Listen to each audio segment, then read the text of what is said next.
um testemunho poderoso, firme mesmo, ele produz transformações em vidas, em ambiente, em humor, em saúde, em perspectiva, em produtividade. Ele é veraz, ele traz considerações que vai além daquilo que as pessoas reduzem ao pouco significado. Mostra que é um valor fundamental que robustece a fé na relação com Deus, na vida com Cristo, onde a verdade ela não é relativizada, muito pelo contrário, ela na prática ela é essencial para conduzir o cristão, a pessoa que anda pela fé, à vitória.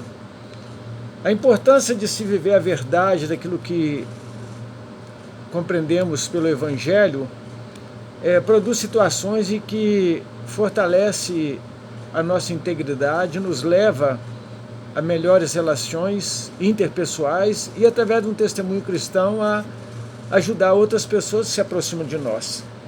Agora, como que nós podemos entender realmente o que é uma verdade veraz, poderosa, definidora, cheia de significado? Primeiro, a gente tem que entender que ela traz a ideia para nós como uma veracidade, como algo que verdadeiro, sincero, e que está de forma muito etimologicamente ligado à verdade, uma verdade que realmente ela não é relativa, ela é em si mesmo um poder para satisfazer o intelecto, a razão do homem. Agora, como a verdade como virtude, ou a veracidade, a disposição de se dizer a verdade, ser honesto, transparente, evitando engano e falsidade, considerando que isso envolve compromisso e procedimento éticos de uma vida que acorda com a verdade e promove confiança e integridade, não apenas naquele que cumpre, mas nos outros que são alcançados. E como prática, a veracidade ela requer coragem, porque exige que presença em situações que nos desafiam e situações inconvenientes às vezes.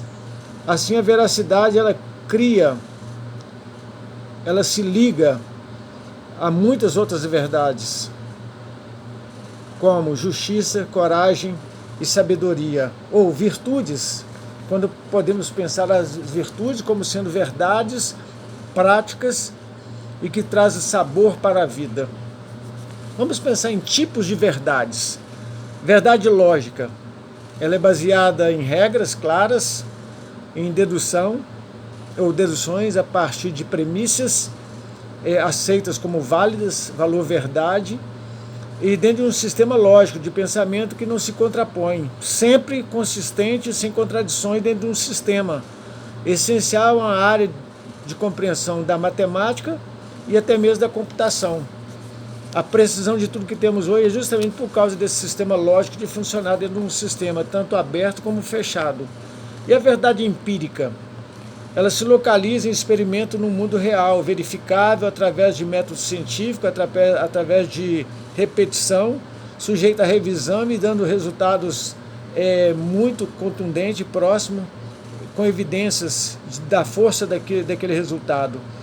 Ela é empírica porque elas centralizam a ciência tanto natural e social, observável e hipótese testada, refletindo então realidades que, por observação, se chega a uma conclusão, a um definitivo, a uma segurança. É por isso que os aviões sobrevoam, levando milhares de passageiros, e todo mundo ali dentro acreditando que vai acontecer como eles imaginaram.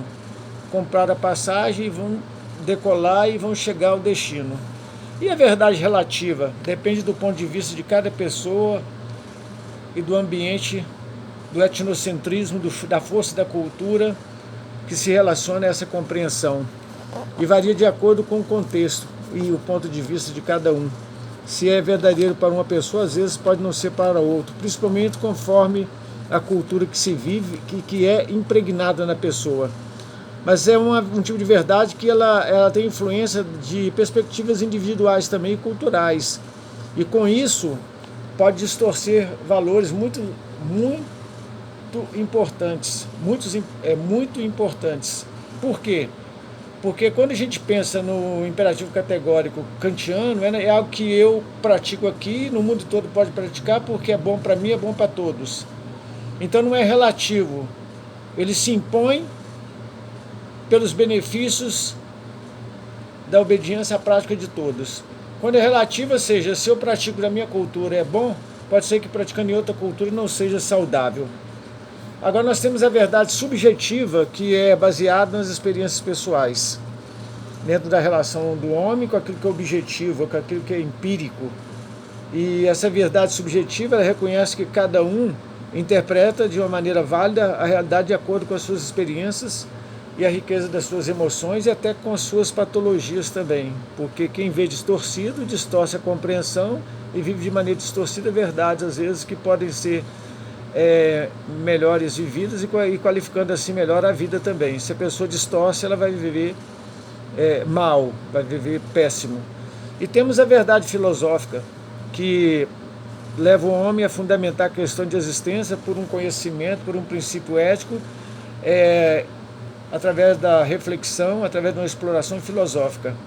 Envolve investigação profunda, crítica de grandes questões da vida, visando a compreensão da natureza em seu aspecto distinto, funcional, e, por fim, a aplicação na realidade de um conhecimento que vai redundar em benefícios práticos para aqueles que entendem essa verdade e refletem sobre essas verdades filosóficas. Entender isso nos leva, então, a tanto ajudar, então, compreender melhor o mundo e a nós mesmos e ao próximo, nos levando a um crescimento intelectual e moral. Se imagine assim. Quando pensamos na verdade na Bíblia, ela tem um valor fundamental porque ela é a revelação de Deus, porque ela enfatiza a importância de viver-se de acordo com aquilo que Deus orienta. A prática da verdade, a veracidade está ligada à justiça, à retidão e é importante para uma vida frutífera da igreja, porque promove uma confiança, uma unidade e um amor transformado em caridade em ação, que é um amor em ação à caridade. A Bíblia claramente ela nos traz que na falta da verdade, a mentira, o engano corrói os relacionamentos, afasta as pessoas de Deus, o compromisso com ele é distorcido e não é refletido, e com isso o caráter é fragmentado em todas as áreas da vida da pessoa, no âmbito pessoal, comunitário, social, econômico, profissional. E compreender isso é preciso muita reflexão, tanto na crítica subjetiva, como também na reflexão filosófica sobre a verdade, na questão empírica, na questão relativa, em todas as dimensões. Compreender e viver a veracidade é a expressão de fé em Cristo que revela desejo e busca por um crescimento cristão. Nós temos alguns exemplos bíblicos de pessoas que viveram a verdade. A vida deles era poderosa, a vida que transformavam, palavras que tinham vida.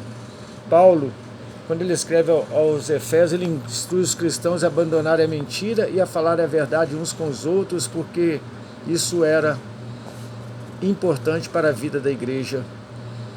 Paulo viveu de acordo com a instrução que recebera, com transparência e honestidade, e o seu ministério lhe custou caro, porque ele fazia com suas próprias mãos sustento. Era um fazedor de tendas, segundo a palavra, para se manter e não ser pesado à igreja onde ele levava a palavra, a mensagem. Os profetas, eles falaram a verdade, como também incentivaram o povo a viver a verdade, de acordo com a verdade, promovendo justiça e paz na comunidade. Nós vemos lá em Zacarias, capítulo 8, versículo 16. Agora nós temos também alguns confrontos em que a verdade ela é colocada para ajustar e reajustar caráter. Quando Natan vai ao encontro de Davi, depois dele cometer aquele pecado quando matou um dos seus oficiais e apoderou-se da mulher dele. Natan então vai lá levar o juízo de Deus. Davi é confrontado com o seu pecado, ele reconhece o seu pecado e arrepende-se, mas tem as consequências. E ele diz: eu prefiro cair na mão de Deus, que é rico em misericórdia, do que cair na mão dos homens, porque ele sabe que Deus perdoa. E ele perdeu a alegria da salvação, ele orou no Salmo 51, vários salmos ele coloca lá a tristeza, a angústia que ele viveu depois de ter feito aquele absurdo, e as consequências que trouxe para a sua família. Pedro teve um momento de medo diante de pressão, mostrou sua fraqueza ao negar Jesus. Mesmo assim, depois de muitas falhas, e sendo perdoado e renovado então sua vida, ele retorna à verdade, a uma vida veraz, à veracidade, e ele enfrenta tudo e todos e se torna um pilar da igreja primitiva. Os exemplos bíblicos da verdade, da veracidade e da falta dela têm profundas implicações para nós, a igreja de hoje. A prática da verdade fortalece a confiança uns com os outros e promove a justiça e paz, lançando para longe a mentira. Por outro lado, a falta de verdade e veracidade destrói a confiança e causa divisão, prejuízo para a igreja. A veracidade é uma expressão de fé em Deus e de compromisso com aquilo que Ele nos traz através da palavra dos mandamentos. De que maneira o Espírito Santo pode nos ajudar nesta compreensão? É quando Ele revela no nosso coração, é quando nós entendemos que os mandamentos eles foram colocados para apontar a nossa natureza, incapaz de obedecer. Os 10 mandamentos formam a base ética da moralidade bíblica. Num contexto em que é orientado o povo: não dirás falso testemunho, mentir, tanto diante de uma sociedade, de um tribunal, como também nas relações pessoais. Isso não tem nenhuma conexão com a veracidade. Um falso testemunho leva a uma condenação, ou às vezes de um inocente, ou absolvição de um culpado. Então o mandamento vai além de um tribunal, porque ele procura criar laços, vínculos de alma, comunicando de uma melhor maneira e produzindo uma realização melhor na construção de cada um. Porque sem mentira, sem engano, sem distorcer a verdade, esse homem vai aprender a viver melhor e nunca será condenado. Segundo a palavra diz: examina-se, pois, o homem a si mesmo. E quem faz isso, por ninguém é julgado, porque ele mesmo faz o veredito em sua vida. Viver de acordo com a verdade significa ser honesto consigo mesmo e com os outros em todas as circunstâncias, envolvendo reconhecer e confessar os próprios erros, evitando hipocrisia e buscando uma congruência, uma convergência com o fim definitivo de uma vida veraz, poderosa em Deus, tudo para a glória dele. Dito isso, então, vamos pensar que a verdade ela está profundamente enraizada e vem das Escrituras, porque Jesus é a verdade, a vida e o caminho. Viver com integridade e verdade é uma expressão da nossa fé, a obediência a Deus. Essa prática requer um compromisso constante, reflexivo, de um caráter integrado à pessoa, um caráter de Cristo em todas as áreas da nossa vida, em palavras e ações. Ela se destaca como um testemunho poderoso porque mantém a clareza daquilo que é possível ser acolhido por aqueles que veem, implicando então que as pessoas acolhem o que é verdadeiro porque vê a verdade em nós. E consigo mesmo essas pessoas evitam então agora entrar e andar pelo caminho do engano e serem manipuladores.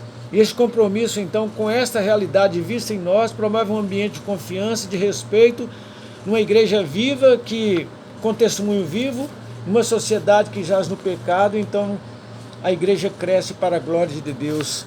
O chamado à verdade nos desafia a sermos genuínos, significando então de uma maneira congruente com os valores e princípios, de uma maneira professa, reconhecendo nossas imperfeições e buscando constantemente nos transformarmos ou sermos transformados pelo poder do Espírito Santo, numa autenticidade demonstrada de maneira constante, numa permanente transformação e refletindo ao mundo aquilo que nós viemos ser, segundo Deus, sal da terra e luz do mundo, sem marca, sem dissimulação. E quando vivemos de acordo com esta verdade de Deus, influenciamos positivamente o nosso redor, promovendo justiça e paz. Estamos chamando aqueles que estão ao nosso redor a serem agentes também de transformação num mundo que precisa desesperadamente daquilo que é a verdade. A veracidade como testemunho é o meio pelo qual você pode abençoar o mundo. Sê tu uma bênção para a glória de Deus.